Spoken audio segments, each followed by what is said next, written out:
8 महीने की जेल की सजा काटने के बाद बाइज्जत रिहा होकर महराज मलिक अपने लोगों के बीच में हैं।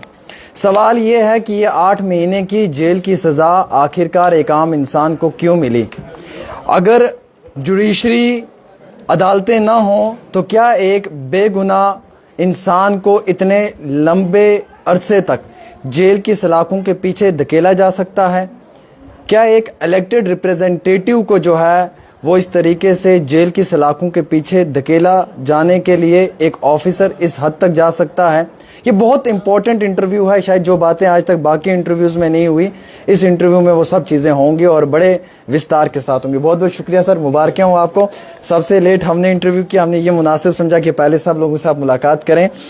क्या आपने ये सोचा भी था, आपके ये तसव्वुर में था, आपके ये जहन में था कि आप पे पीएसए लगेगा और 8 महीने तक आप जेल की सज़ा काटेंगे और एक इलेक्टेड एमएलए के साथ ऐसा हुआ, हालांकि जम्मू कश्मीर की हिस्ट्री में पहली बार हुआ है? देखिए, जिस तरीके से आपने कहा कि आपको लगता था, क्योंकि जब मैं सियासत में आया था जी, और जो देश का माहौल है उस बात से तो मुझे भी अंदाज़ा था। जब मुख्यमंत्री को नहीं बख्शा, हमारी सरकार में बड़े बड़े नेताओं को नहीं बख्शा जी, तो आप मुझसे ये सवाल पूछ रहे हो तो कहीं ना कहीं इसका जवाब आपको मेरी पार्टी से अंदाज़ा लगा लेना चाहिए कि ऐसा मुमकिन है, क्योंकि देश के अंदर जो इस वक्त राजनीति हो रही है, नेताओं की बिक्री हो रही है, खरीद फरोख्त हो रही है, उसके अलावा तोड़ा जा रहा है, कुछ भी हो रहा है जेल की सलाखों के पीछे, उसको नीचा दिखा। ये चाहते हैं कि एक ही पार्टी हो। ये बोलते हैं ना, वन वोट वन नेशन, ये बोलते हैं one party one nation. Vote ही नहीं, वोट तो इनका वो वैसे ड्रामा है, वोट चोरी। वो तो वोट डालना ही नहीं है। ये वन नेशन, सीधा बीजेपी पार्टी, एक ही पार्टी और एक ही देश और एक ही इनका संविधान चलेगा। इसके अलावा इनके पास कोई ऑप्शन नहीं है। देखिए, जब आप इस रास्ते में आए हैं तो फिर ये चीज़ें देखना तय है, लेकिन उम्मीद नहीं थी, क्योंकि जम्मू कश्मीर की सियासत में शायद पहली बार ऐसा हुआ है कि इस किस्म का माहौल किसी एक इलेक्टेड रिप्रेजेंटेटिव के साथ हुआ है। और देखिए, कोर्ट क्या है, बहुत सारे लोगों को कोर्ट से उम्मीद नहीं होती। मैं आपको थोड़ा आज खुलासा करना चाहता हूं, क्योंकि मैंने भी बड़ा मुहासबा किया। शायद आप भी बोलते होंगे कोर्ट में एक लंबा प्रोसेस चलता है, फिर ये है, बहुत सारे लोगों को कोर्ट पे मानते हैं इंसाफ मिलता है, लेकिन लंबा प्रोसेस होता है, वक्त लगता है। हाँ, उसके पीछे एक वजह मैंने समझ ली, क्योंकि कोर्ट तक पहुंचाने के लिए कोर्ट नहीं हमें पहुंचाता है कोर्ट में, कोर्ट हमें कोर्ट में नहीं पहुंचाता है। कोर्ट तक पहुंचाने के लिए जो सरकारी मशीनरी होती है उसका गलत इस्तेमाल किया जाता है। एक आदमी झूठ लिखता है, लेकिन उसको साबित करना भी तो कोर्ट का काम है।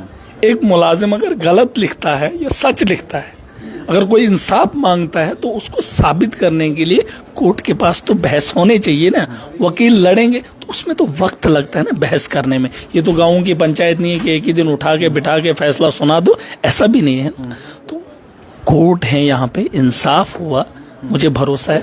जब पहले मुझे आवाम ने इंसाफ दिया, क्लीन चिट तो मुझे आवाम ने दिया था, तो कोर्ट से तो मुझे पूरी उम्मीद थी। लेकिन जिन लोगों को ये काम नहीं करना चाहिए था, मैं उनसे शर्मिंदा हूं कि वो इतने बड़े लोग होके इतना घटिया काम क्यों करते हैं। भाई साहब, आप लोग एक छोटे से आदमी को नेता बना देते हो, इतने पर्चे लगाकर उसके चर्चे करा देते हो, फिर अपने पाँव पे कुल्हाड़ी खुद मारते हो। आज मैं दावेदारी पेश कर रहा हूँ अगली बार के मुख्यमंत्री का। आपने कहा कि मैं चीफ मिनिस्टर के लिए दावेदारी पेश करूंगा। आज से आप चीफ मिनिस्टर के लिए लड़ेंगे? अब भाजपा कितने साल पहले प्लानिंग कर रही है, हम ही तो बेवकूफ ठहरे हैं जो कब से दिल के अंदर था, बोल नहीं पाते थे। मैंने सोचा था तब बोलते, लोग बोलते पागल हो गया है। अब चलो दावेदारी पेश करने का वक्त भी है, समय भी है, 2-3 साल लगाएंगे, आवाम के पास जाएंगे। मुझे सिर्फ 5 साल दे दो, स्कूल बनाना चाहता हूँ। मुझे 5 साल दे दो, जम्मू कश्मीर में बिजली फ्री कर दूंगा, गारंटी। ये वो इंटरव्यू नहीं है जो उनके हैं, जो बाकियों के। हमारी गारंटी और वारंटी के साथ ये दावे। अगर जम्मू कश्मीर को 24 घंटे बिजली और मुफ्त चाहिए, महराज देगा, क्योंकि अब दावेदार, अब जज बन रहा हूँ ना, अब उस मुकाम पे जाना चाहता हूँ जहाँ से जम्मू कश्मीर के आवाम के मुस्तकबिल के फैसले करना चाहूँगा। लेकिन उसके लिए रिकमेंडेशन आवाम से चाहिए, वोट की ताकत से, जो वोट मुझे डोडा की आवाम ने दिया, और जिसने आज मुझे इस मुकाम पर लाकर खड़ा किया। मैं तो अभी वकील था, अब रिकमेंडेशन चाहिए, सीधा जज बना दो, चीफ मिनिस्टर की कुर्सी दे दो, बिजली फ्री 24 घंटे वादा करके जा रहा हूँ। उसके बाद पानी फ्री, ये हमारे अपने वसाइल हैं, लेकिन इसमें लूट हो रही है।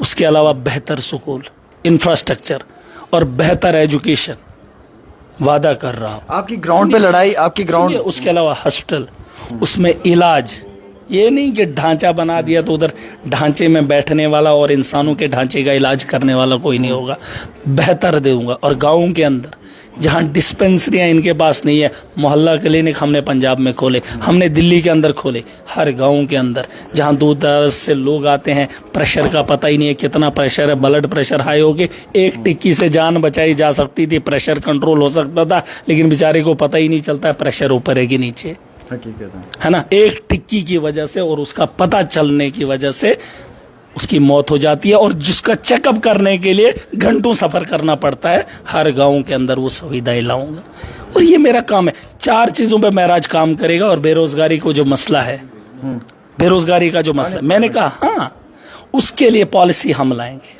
बेहतर रोजगार लाएंगे, और यहाँ के जो मसाइल है उन्हें हल करने के लिए इंसान के पास अब ये बात अलग है, अब तो नाम निहाद बन गया, इतना बड़ा नाम हो गया, खानदानी नहीं हो, लेकिन आवाम की बेहतरी के लिए इनसे बेहतर पॉलिसी बना सकता हूं। देखिए, मैं इसलिए कह रहा हूं क्योंकि इन्होंने कहा था 200 यूनिट बिजली फ्री देंगे सरकार ने, आपने भी बोला था मैनिफेस्टो में है। यस। फिर लास्ट में इन्होंने बोला अंत्योदया को देंगे, वो है 3% की 2%, ठीक है। हमने दिल्ली के अंदर पूरे दिल्ली के लोगों को 200 यूनिट बिजली फ्री दी। अब भाजपा ने बोला हमें फ्री नहीं चाहिए, कुछ लोगों को, किसको नहीं चाहिए भाई साहब? जम्मू कश्मीर के लोगों को अगर बिजली फ्री देंगे ना, आज से ही सारे लोग तालियां बजाएंगे। यहाँ जिनने बीजेपी को वोट दिया, मुझे लगता है बीजेपी के साथ में बगल में जो लोग होंगे ना, वो भी रात को नाचेंगे अगर बिजली का बिल माफ कर देंगे। मैं जम्मू कश्मीर के, और हम करेंगे, हमने पंजाब में किया, क्या झूठ है? 300 यूनिट हम बिजली दे रहे हैं, जहां पंजाब के अंदर भी हम 24 घंटे बिजली, वहां हमने गवर्नमेंट स्कूल बेहतर कर दिए। मुझे बताइए मैं करना क्या चाहता हूँ? ये लोग जो हमें भी समझ नहीं आ रही। नहीं, आप मेरा अगर नहीं समझ आ रहा है, मुझे इनका समझ नहीं आ रहा है ये क्या करना चाहते हैं। इनका जो मैनिफेस्टो है वो है चुनाव से पहले, चुनाव के बाद इनके तो जुबान ही नहीं खुलते भाई साहब, आप ही खुलवा के देख लो।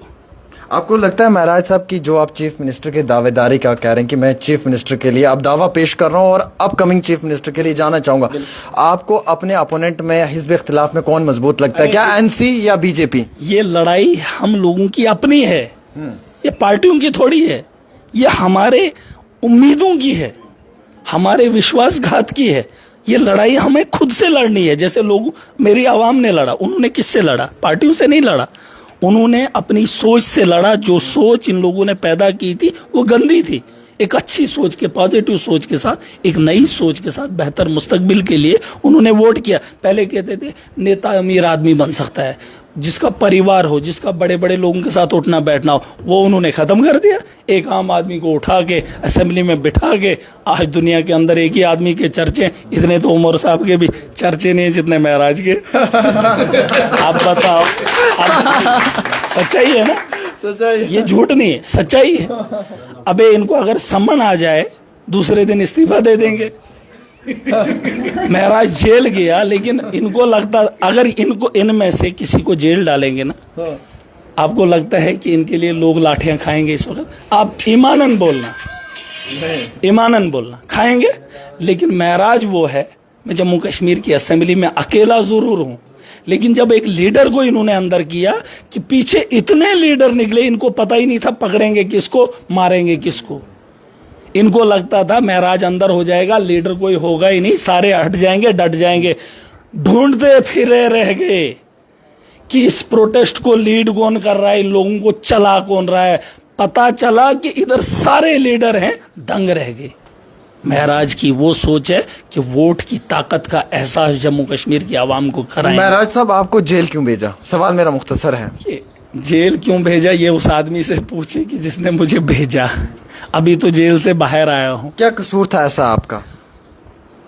कुछ देखिए, कसूर की बात अगर आती है, हमने जिस आदमी से सवाल पूछा हो शायद उसको ये लगा, इनको ईगो को ठेस लगी और महराज को जेल भेज दिया। मेरे लोगों की जान गई लेकिन मेरा ईगो नहीं टूटेगा। क्या बोल रहे हैं आप? नहीं सच, मेरे लोग, आपने नहीं देखा जेएमसी के अंदर कितने कत्ल हुए? हाँ। मैंने उनकी वीडियोस आपने नहीं देखी? आपने नहीं देखी? 20 साल की बच्ची की जान जाती है ना, डॉक्टर्स की लापरवाही की वजह से। जब सवाल उठाते हैं तो उनको गालियां दी जाती है और उन डॉक्टर्स पे कार्रवाई नहीं होती है और एडमिनिस्ट्रेशन का ईगो ठेस होता है और मुझे जेल भेजा जाता है ना। अगर मेरे लोगों की जान जाएगी तो आप अंदाजा करिए कि मेरा दिल क्या कहेगा। और वो आपकी बरादरी में से, गुजर बरादरी में से थी, पता कर लेना। बहुत पीछे पिछड़ा इलाका था, उसकी डिलीवरी थी, लेकिन उसके साथ जो इन्होंने किया, उसकी लाश देना, फिर वहां से निकालने का तरीका अगर आप देखेंगे ना, उनके हिसाब से कचरा होता है, कचरा। अच्छा, कैसे रहा जेल की रातें आपकी? देखिए, सच बोलूं, सच बोलिए। और सुना कि जेलर के साथ भी अच्छे ताल्लुकात थे आपके। हाँ, तो जब अच्छे से रहेगा, देखिए मेरा किरदार अगर पता करना है ना तो जेलर से पूछेंगे। हाँ, सच्चाई है, क्योंकि 8 महीने महराज अगर रहा, संडे को छोड़ के 10 मिनट का वक्त मिलता था फोन करने का। 8 महीने में महराज ने सिर्फ 8 घंटे अपने वहाँ साथियों से बात की होगी। 8 महीने फोन कॉल्स को छोड़ के, जैसे मैं आपसे बात कर रहा हूँ अभी, दिन को मैं कितनी बार बोलता हूँ घंटों के हिसाब से, लेकिन 8 महीने में सिर्फ 8 घंटे मैंने अपने साथियों से वहाँ पर बात की होगी, बाकी 8 महीने खामोश। और जब मैं सोचने का मौका मिला तो समझ में आया कि जो मैंने किया और जो मैं कर रहा हूँ, मेरा रास्ता सही है, मुझे फ़ख्र था। और जब शाम को वहाँ पर लोगों को लाया जाता था जेल में, हाँ, जैसे सवारियां नहीं भरते हैं गाड़ियों में, हाँ, अब तो इन्होंने अब एक मुहिम चलाई है, ठोको जेल के अंदर। अब आपको बोलेंगे इसके पास वो निकला, अब साबित करने के लिए कोर्ट ही जाना है ना, कोई उठा के डाल ही दे या वही डाल दे, जेल ही भरनी है ना। अब स्कोर दिखाने के लिए, आंकड़ा दिखाने के लिए हमने इतने लोगों को अंदर कर दिया। अगर आप कभी एक काम करना, अब जेल के अंदर इंटरव्यू तो ले नहीं सकते हो, लेकिन जब वो जेल से बाहर आने वाले हो ना, या जेल के अंदर लेने वाले हो, उन लोगों का होलिया एक बार आप देख लेना कि किन को ये करोड़ों की ये जो वो होती है, क्या बोलते हैं उसको, वो हीरोइन, ड्रग्स जिसको ये बोलते हैं चिट्टा, करोड़ों का, लाखों का होता है ना, किलो का, उसका करोड़ों का पता नहीं होती।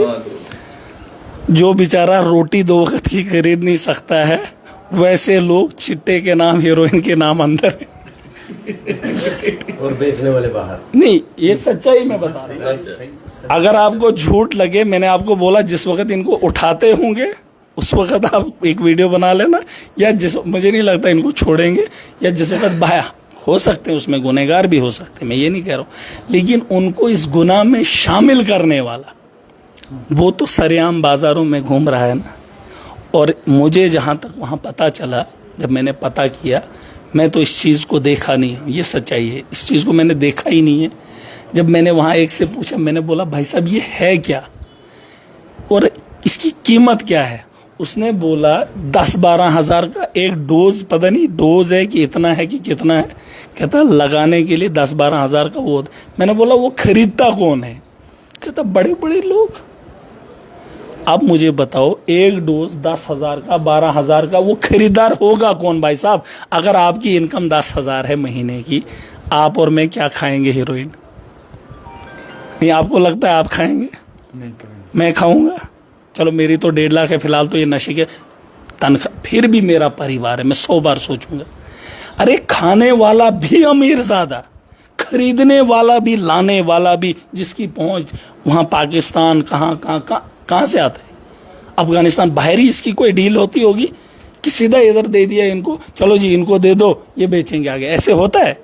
अरे भाई साहब, ये जो इसमें शामिल हैं उनको पकड़ो। और उन लड़कों ने मुझे कहा, कुछ ने कहा कि सबको पता है कि वो आदमी डीलर है, उसको कोई नहीं पकड़ता है, हमको उठा के जेलों के अंदर डाल रहे हैं। महराज साहब, इस चीज़ पे भी हम आएंगे। सवाल मेरा आपसे ये है ख़ुसूसी तौर के ऊपर, अब आप वापस आ चुके हो, एक लंबे अरसे तक आप अपनी कॉन्स्टिट्यूंसी के साथ आपकी बातचीत नहीं हुई, लोगों के साथ नहीं जुड़े रहे, 8 महीने आपका टाइम वेस्ट हुआ, बिना किसी गुनाह के आपको अंदर कर दिया, वापस लौट कर आए, लोगों के बीच में भी जाना है, टाइम भी वेस्ट हुआ। क्या आपको अपने जहन में ये चीज़ आ रही है कि मुझे ये गैप, टाइम वेस्ट हुआ, जेल के अंदर जो वक्त ज़ाया हुआ है? नहीं, ये टाइम वेस्ट नहीं है, ये वक्त की कुर्बानी है और ये रंग लाएगी जिसके लिए मैं जा रहा हूँ।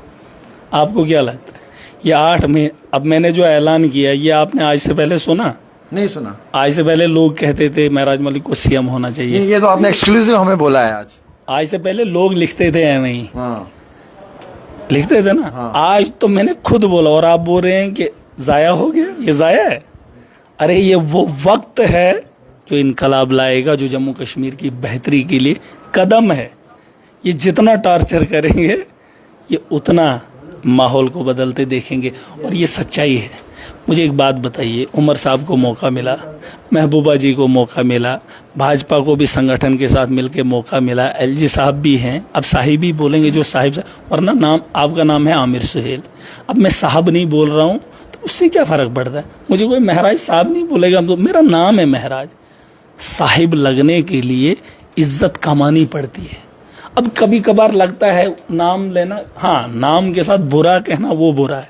अब ज़बरदस्ती आप बोलेंगे नहीं उसको साहिब बोलो तो ये अच्छी बात नहीं। तो आज मैं इसलिए साहिबान बोल रहा हूँ। ये जो साहिबान हैं हमारे, इनको आज तक मौका मिला या मिला पहले, आज एक मौका अगर हम जैसे आदमी को भी मिले तो हम अगर स्कूल 5 साल में एक बार ही बना लेंगे, वो बाकी बातें करें ना, बिजली 5 साल के लिए मैं फ्री दे दूंगा, 24 घंटे दे दूंगा, बाकी जो मुद्दे हैं वो बाद में जो लड़ सकता है वो उसको दे दें। जो रोजगार का मामला, जो पढ़ा लिखा नौजवान है, जो परेशान है, मैं चाहता हूं कि मैं उसकी बेहतरी के लिए काम करूं। अच्छा है ना? बहुत अच्छा। आपको पता है कि ग्रेजुएट भी यहाँ फड़ी लगाने का काम करता है, केले बेचता है। मोदी जी ने तो कहा है पकोड़े, चलो पकोड़े यहाँ से ज़्यादा खाते नहीं हैं, केले बेचते हैं, संतरे बेचते हैं, यहाँ कोई फड़ी लगाने देता है? नहीं लगाने देता है। ग्रेजुएटों को आपने नहीं देखा जो फड़ी का काम करते? मैंने बहुत सारी स्टोरीज की है, बीटेक पीएचडी वाले। ये भी देखा है ना कि उन फड़ियों पे माल इकट्ठा करके ट्रकों में लाद कर अपने घरों को भी लिया जाता है, पूछने वाला कोई नहीं है। आपको पता है लोन दिया जाता है गाड़ियों के लिए, ऑटो खरीदो, लेकिन उन ऑटो को चलने के लिए कोई भी यहाँ एडमिनिस्ट्रेटर परमिशन नहीं देता है। ऑटो खरीदो, उनका प्रॉफिट चलाओ, लेकिन उसे चलने मत दो, क्योंकि उससे गरीब का सुबह आया था मुझे एक, कहता जनाब ऑटो लिया है, बंद पड़ा हुआ है, न चल रहा है न चलने दे रहे। सर एक सवाल मेरा इंपॉर्टेंट है, असेंबली के हवाले से क्या कहना चाहेंगे? जो पिछला सेशन था जो आपने अटेंड नहीं किया, जेल से आपको भी कुछ चीजें देखने को मिली होंगी टेलीविजन के जरिए, क्या कहते हैं कि उस असेंबली के सेशन से क्या फायदा मिला जम्मू कश्मीर के लोगों को? नहीं, ये आप मुझसे बेहतर पूछ सकते हैं। इन लोगों को पिछले साल का जो बजट था 1 लाख कुछ करोड़, हाँ। उसमें पूछो कि जमीनी सतह पर इम्प्लीमेंटेशन कितना हुआ। यस, मैं आपको दावे के साथ बता सकता हूँ, ये सारा खेल है पैसे का। पैसा होने के बावजूद भी अगर आप पैसे का इस्तेमाल नहीं कर पा रहे हैं तो आप नाअहल है। आप ये दोष दे रहे हैं कि हमारे पास ये है, हमारे पास वो है, मैं उसका वो एक्सक्यूज़ नहीं सुनना चाहता हूँ। मुझे इम्प्लीमेंटेशन चाहिए। अगर पैसा लगाने के लिए कहीं रोड़ा है तो सड़कों पे आपको आवाम के लिए आना पड़ेगा, जो आवाम आपके लिए नारे लगाने का काम करती थी, जो बैंड बाजा लेकर आपके लिए दिन रात मेहनत की, चाहे कितने दिन कैंपेन चला, अपने हाथ अपना वजूद काट के तुम्हें दिया। तुमने उस आवाम के लिए उसके पैसे के साथ खिलवाड़ क्यों किया? वो लैप्स क्यों करवाया? अगर 1 लाख कुछ करोड़ बजट था पिछले साल का, उसमें से नीचे ज़मीनी सतह पर कितना लगा? आपको इसकी डिटेल, मैं तो जेल के अंदर था, डिटेल कहाँ से लाता? हालांकि असेंबली की तैयारी की होती तो शायद वहाँ आंकड़ा में गिना देता, शायद मेरे अलावा किसी ने दिया भी होगा। लेकिन ये जो इस बार बजट लाते हैं, हमने जी बजट लाया, उमर सरकार ने लाया, बोलते हैं अरे लाया तो लाया, मगर पहुंचाया कितना? जो पहुंच, अब बोझ तो लाया है, उठाओगे अभी आप, मैं बोलूँ 10 किलो आपने जाना 10 किलोमीटर, यहाँ से जोश में आओगे बोलोगे नहीं मैं उठाऊंगा जी 20 किलो, आगे आप पहुंचाओगे आधा किलो, तो आप कौन से मजदूर हैं जनाब? आपको मजदूरी कौन देगा? बिल्कुल सही है। मैं आपको 10,000 से ज्यादा लोग देख रहे हैं लाइव प्रोग्राम में मेरे साथ। मैं चाहता हूँ, मेरा जो सवाल है वो आवाम के हित में भी है और आपके हवाले से भी है। उमर साहब ने असेंबली के दौरान में कोई रेजोल्यूशन पास नहीं किया, आपको याद नहीं किया, आप जेल के अंदर थे, लेकिन जब आप रिहा हुए तो ट्वीट किया और कहा कि ये इस तरीके के एमएलएज पे लगाना गैर कानूनी है, अनकॉन्स्टिट्यूशनल है, कई सारी चीज़ों को याद किया। आप कैसे इसको देखते हैं? देखिए, मैं आपको एक ही चीज़ बताऊंगा, बहुत सारे लोगों के मैंने वो कमेंट भी सुने जो उन्होंने कमेंट पास किए हैं थ्रू मीडिया। कुछ उन्हें कहा इसका लहजा ठीक नहीं है। मैं उनको पूछना चाहता हूं कि आप महराज बनने की कोशिश मत कीजिए। महराज बनने के लिए किरदार बनाना पड़ता है। और अगर मुझ पे ये कोई इल्ज़ाम लगा रहा है कि महराज को बात करना नहीं आता है या मैं बदतमीज़ी करता हूँ, मुझे एक वो ऐसी बात बताएं जहां मुझे लगे, मुझे एहसास दिलाएं कि तुमने ये बात गलत बोली। ठीक है, एक बात।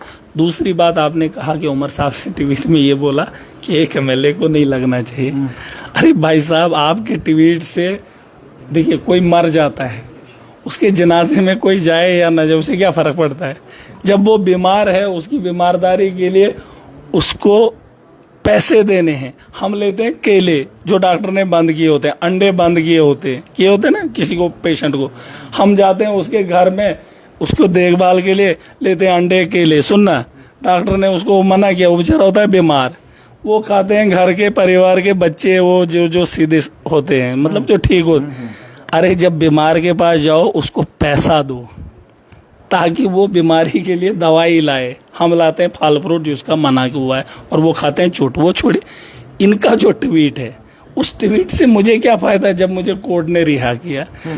आपने देखा वो लद्दाख की एक कमेटी है, सोनम वांगचुक पे जब उन्होंने वो एनएसए लगाया, उन्होंने अमित शाह दिल्ली को हिलाया और वो रिवोक करवाया।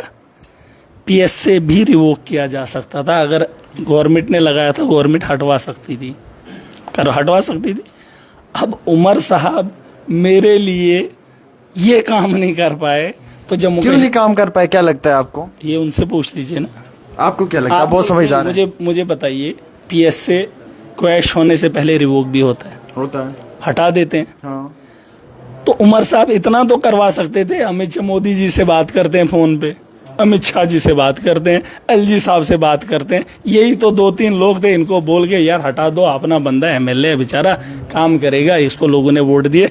इतना तो, अगर इतना इसका नहीं सुन रहे हैं, बाकी सरकार से क्या? अरे हजारों जेलों के अंदर है, उन लोगों का क्या जो कश्मीरियों से ढो के यहाँ जेलों के अंदर, बाहर की जेलों के अंदर है, उन लोगों के साथ इंसाफ की उम्मीद इनसे करेंगे जिनके एक परिवार का एक सदस्य और ऐसा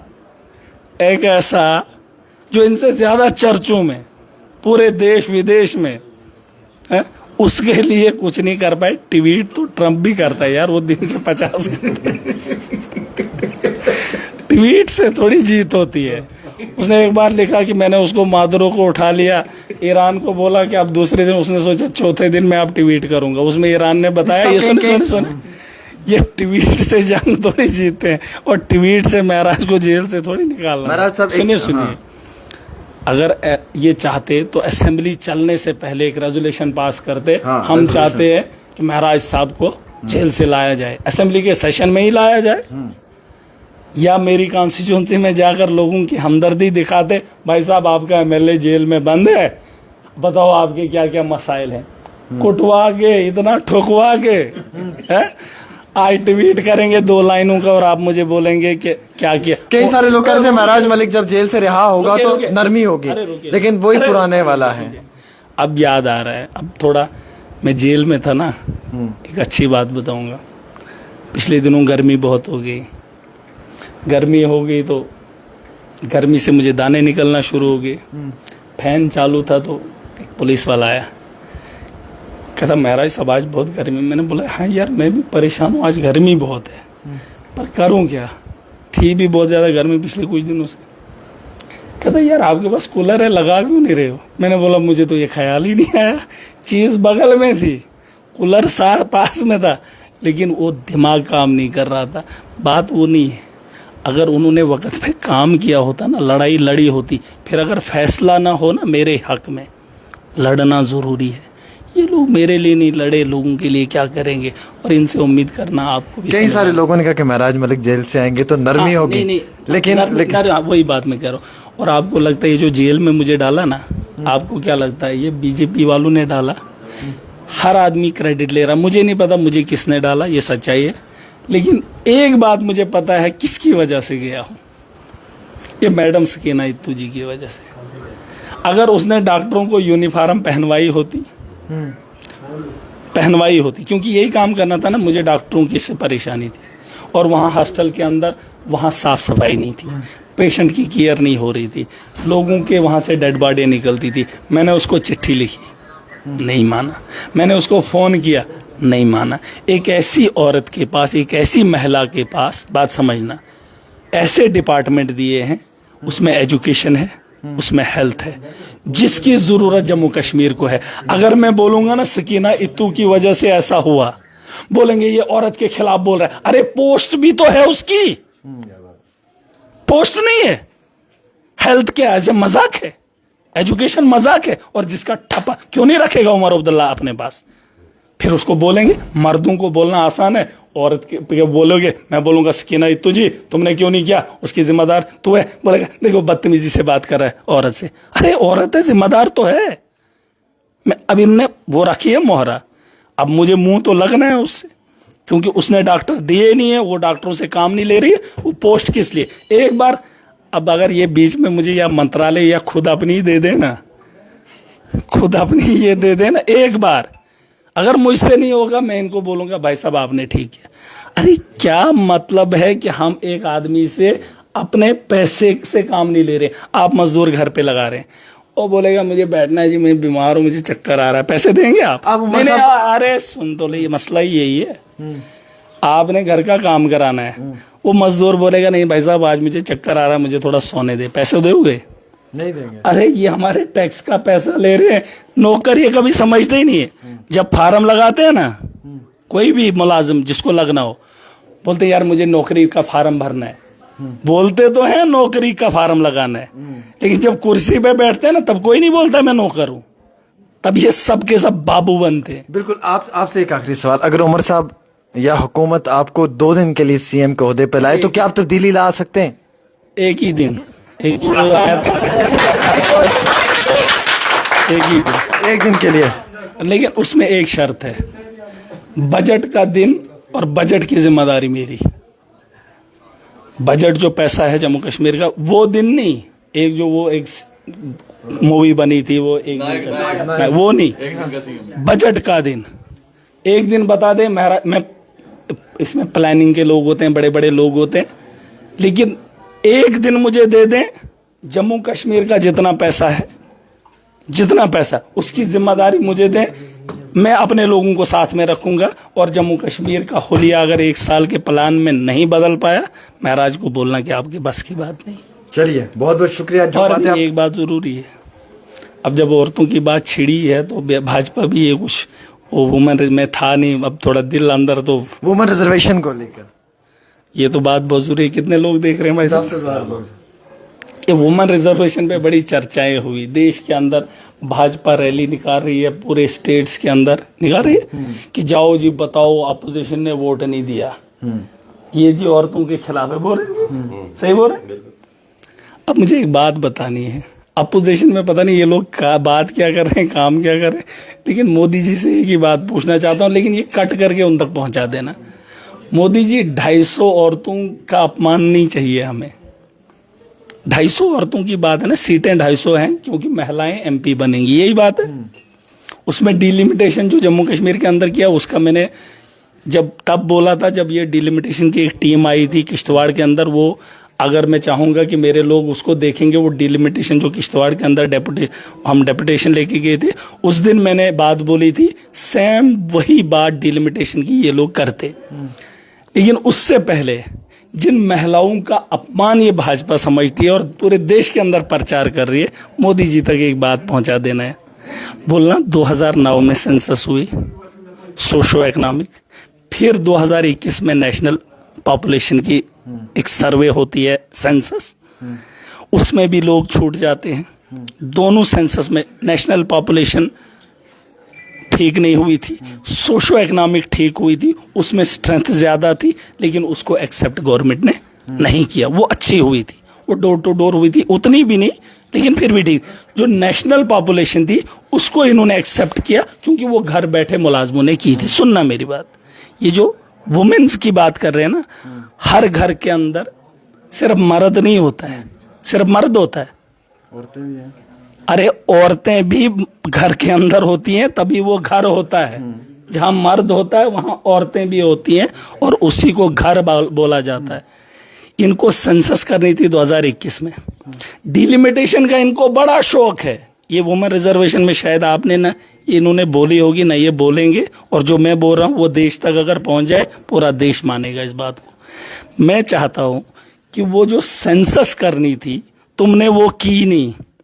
उजाला स्कीम, घर देगा मोदी जी, लोन देगा मोदी जी, बच्चों को तालीम देगा, वो राशन कार्ड कौन देगा? जो दादियां बन गई है उनके घर का पता ही नहीं है उनका राशन कार्ड कब बनेगा। वो सम्मान नहीं है औरतों का। अरे उस औरत का पति मजबूर है, उसका बेटा, उसकी बेटी मजबूर है, जिसको तुमने कई सालों से राशन कार्ड बनने नहीं दिया क्योंकि सेंसस नहीं हुई। ये बात करेंगे और आज बोलेंगे वुमेन्स को रिजर्वेशन चाहिए। कौन सी रिजर्वेशन देंगे? 250 औरतों को बनाएंगे, महिलाओं का अपमान हो गया जी। अरे 543 में रिजर्वेशन दे दो, बात खत्म। औरतों को मैंडेट दे दो ना जम्मू कश्मीर के अंदर। रिजर्वेशन वहां लाएंगे जहां इनको लगेगा ये टक्कर का है, कांग्रेस वाला सख्त है, या फलाने पार्टी का ये बंदा सही, इसको हटाना है, इसको उड़ा दो, यहां औरत डाल दो। कहां से लाएगा? कहां से लाएगा? अरे ये रिजर्वेशन है, ये डिलिमिटेशन है। इनको बोलो राशन कार्ड हमारे जम्मू कश्मीर के अंदर। दादियों की दादियां बन गई, उनकी शादियां हो गई, राशन कार्ड में नाम नहीं है, घर से महरूम है, राशन से महरूम है, नाम ही नहीं। इसको बोलो पहले राशन कार्ड बनाए, वो रिजर्वेशन है। चलिए, बहुत सही है। और यही सम्मान है औरत का। आप 250 की बात कर रहे हैं, मैं 150 करोड़ आवाम में वो 50%, 70 करोड़ महिलाओं की, जिसमें बहुत सारी महिलाएं ऐसी हैं, लाखों नहीं करोड़ों, जिनका राशन कार्ड में नाम ही नहीं है, और जिनको घर मिल सकता था, गैस का चूल्हा मिल सकता था, लेकिन है नहीं क्योंकि राशन कार्ड नहीं है। और राशन कार्ड से राशन भी मिलता है, और कितनी स्कीमों का लाभ मिलता है जिससे हिफाजत हो सकती है। नहीं, जिसको अब मिल ही नहीं रहा है क्योंकि राशन कार्ड ही नहीं है। भाई साहब, इसका कैंपेन कीजिए ताकि लोगों का फायदा होगा। और मोदी जी और भाजपा को बता दो, ये लोगों को मत बताओ इतना पैसा मत खर्च करो, रैलियां निकालेंगे, ये जी वुमेन के खिलाफ है। ये सबको पता है, डिजिटल जमाना है, आपको धूप में निकलने की जरूरत नहीं है, बस राशन कार्ड बनवा दीजिए, बहुत जरूरी है। Thank you so much. हमारे साथ महराज मलिक जी थे, जिन्होंने कई सारे अहम तरीन मुद्दों पर बात की। आप अपनी राय जरूर दें इस इंटरव्यू में।